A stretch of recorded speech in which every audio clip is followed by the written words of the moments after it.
अपनी शक्ति पहचानिए। हिप्नोसिस से बीमारी मुक्त जीवन पाएं, जैसे phobia, depression, weight management, sexual dysfunction, motivation, relationship, studies, sports, past life, unhealthy habits and many more. Indian Hypnosis Academy. Contact Dr. J.P. Malik 987116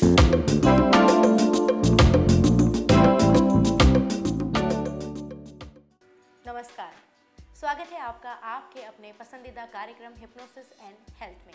दर्शकों, जैसा कि इस कार्यक्रम के नाम से ही बात जाहिर है कि हम इस कार्यक्रम में आपकी हेल्थ से संबंधित समस्याओं का हिप्नोसिस के द्वारा निवारण करने का प्रयास करते हैं। और ऐसा करने के लिए हमारे साथ स्टूडियो में मौजूद हैं इंडियन हिप्नोसिस एकेडमी के founder doctor JP Malik ji. Doctor साहब, आपका हमारे स्टूडियो में बहुत बहुत स्वागत है। नमस्कार। डॉक्टर साहब, एक बीमारी जो आजकल सामने आती है, नपुंसकता, इम्पोटेंस, आखिर ये बीमारी है क्या? Impotence means inability to perform sexual act. जी।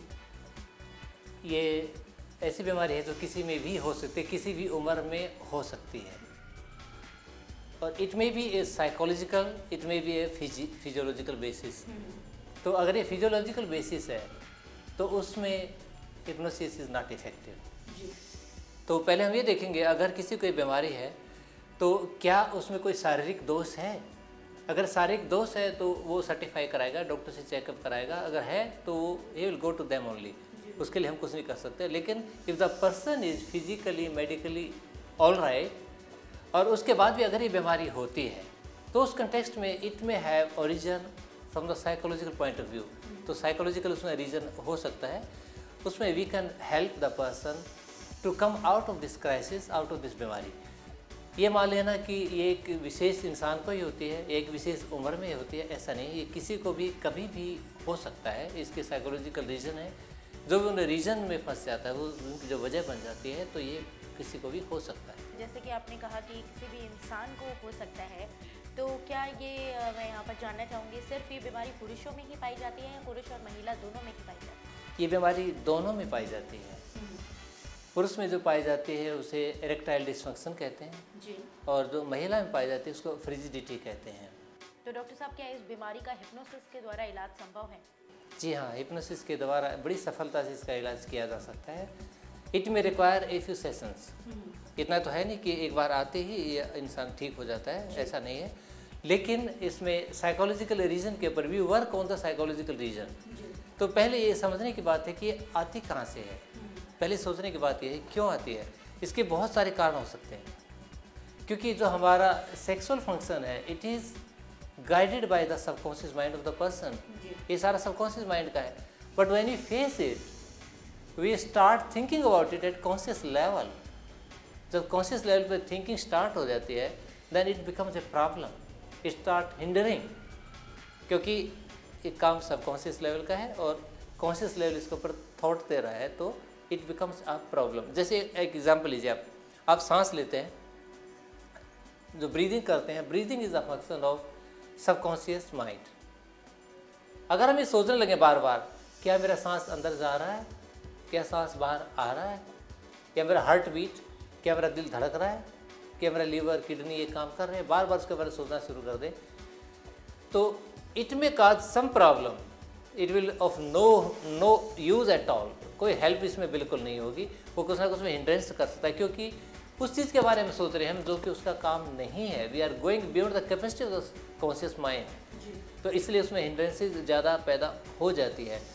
ये रॉन्ग इन्फॉर्मेशन से होता है। बहुत वजह हो सकती हैं इसकी, जैसे आपने कहा क्यों होता है, तो इसमें वजह काफ़ी हो सकती हैं। May be some wrong information received from unreliable sources, क्योंकि हमारे समाज के अंदर कोई सेक्स एजुकेशन का कंसेप्ट तो है नहीं। लेकिन एट ए पर्टिकुलर टाइम, एक एज में बच्चा हमेशा डिफरेंट सोर्सेज से इन्फॉर्मेशन लेता ही लेता है। You can not stop. Internet is available, books are available, friends are available, they all talk about this things and children learn from the sources which are not authentic sources. और उसमें साथ साथ वो बातें सीख जाते हैं जो कि विच आर नॉट फैक्ट्स, जो फैक्ट नहीं होती हैं।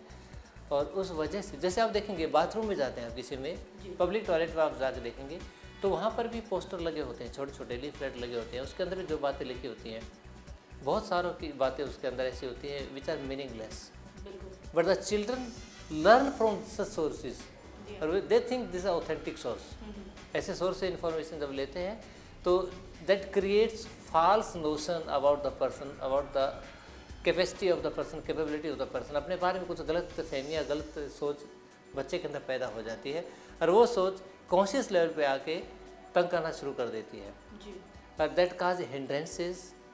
जब वो अडल्ट होते हैं तो वो उसमें हिंड्रेंस पैदा करते हैं। Sometimes wrong feedback also gives negative effect on this. Wrong feedback मिल जाती है और mental fatigue, when you don't feel like having when you don't feel like having sexual activity and when you indulge it as a obligatory function, then also it becomes a problem sometimes. तो हमें अपने शरीर के ऊपर कभी ज़्यादती तो करना नहीं चाहिए और जब हम इस प्रकार से शरीर के going against the needs of the body, then we receive some information which is not welcomed by the subconscious mind. वो हमारे लिए हिंड्रेंस पैदा करती है। बिल्कुल। तो डॉक्टर साहब, हिप्नोसिस के द्वारा इस बीमारी का इलाज किस तरह से किया जाता है? जब भी क्लाइंट हमारे पास आता है तो सबसे पहले तो हम उसके टेस्ट लेते हैं। टेस्ट में 2 टेस्ट होते हैं। किस तरह के टेस्ट होते हैं? सजेस्टिबिलिटी और सेक्सुअलिटी टेस्ट। जी। तो सेक्सुअलिटी और सजेस्टिबिलिटी टेस्ट से ये जाहिर होता है कि what sort of priorities in the sex the person is having. तो उसकी प्रायोरिटीज़ के बारे में थोड़ा सा इंफॉर्मेशन मिल जाती है। जी। ये इंट्रोवर्ट है, एक्सट्रोवर्ट है या फिजिकल सेक्सुअल है, इमोशनल सेक्सुअल है, इस प्रकार की इंफॉर्मेशन मिल जाती है जिससे we are able to understand the behaviour pattern of the person. तो एक तो हेल्प मिलती है क्लाइंट को समझने की उसके लिए। जी। उसके बाद में we ask for the medical information, वो भी साथ ले लेते हैं। वो उसने पहले कहाँ दिखाया है, दवा ली है या किसने क्या बोला है। अगर डॉक्टर ने, बायोलॉजिकल डॉक्टर ने उसको कह दिया है कि it is not a biological problem, then only the person should come to us. और उसके बाद देन वी ट्रीट दैट, उसको फिर हम हीलिंग करते हैं। हीलिंग जब करते हैं तो usually both partners are invited. जैसे मियाँ बीवी हैं तो उन दोनों को आमतौर पे बुलाया जाता है। अगर प्रॉब्लम एक के साथ है तो हीलिंग मेनली उसकी होगी जिसके साथ प्रॉब्लम है। उसके साथ जितना सेशन होगा, 3, 4, 5 जितना भी सेशन इसमें लगेगा, कभी कभी ये बहुत जल्दी भी ठीक हो जाता है और बहुत बार ये अपने आप भी ठीक हो जाता है। बहुत बार ये अपने आप बगैर किसी दवा तो खैर हम वैसे भी नहीं देते, बगैर किसी हीलिंग के ही ये ठीक हो जाता है, अपने आप भी ठीक हो जाता है। और आपने जैसे कि कहा कि कभी ये बहुत जल्दी भी ठीक हो जाता है और कभी टाइम लग जाता है, तो पर्टिकुलर इस बीमारी को ठीक होने में कितना समय लगता है? आमतौर पे 3 से 4 सेशन में आमतौर पे हो जाता है। अब तक हमारा जो एक्सपीरियंस है, एक आध केसेस के अंदर 6-7 सेशन भी होता है और एक आध ऐसा भी होता है जो पहले सेशन में भी ठीक हो जाता है। लेकिन हमारा रिकमेंडेशन ये रहता है कि 3-4 बल्कि 5 सेशन तक चला जाना चाहिए। जी बिल्कुल। तो डॉक्टर साहब, आज आपने हमें नपुंसकता यानी कि इम्पोटेंस के बारे में ये जो महत्वपूर्ण जानकारी दी और बताया कि किस तरह से इसका इलाज किया जा सकता है, इसके लिए बहुत बहुत धन्यवाद। तो दर्शकों, जैसा कि आपने देखा कि इम्पोटेंस यानी कि नपुंसकता बीमारी का इलाज आप हिप्नोसिस के द्वारा करवा सकते हैं। इसके लिए आप हमारे स्क्रीन पर फ्लैश हो रहे नंबरों पर कॉल कीजिए और डॉक्टर साहब से संपर्क कीजिए। आज के लिए फ़िलहाल इतना ही। अगले एपिसोड में आपके लिए बहुत कुछ खास लेके आएंगे। तब तक के लिए नमस्कार।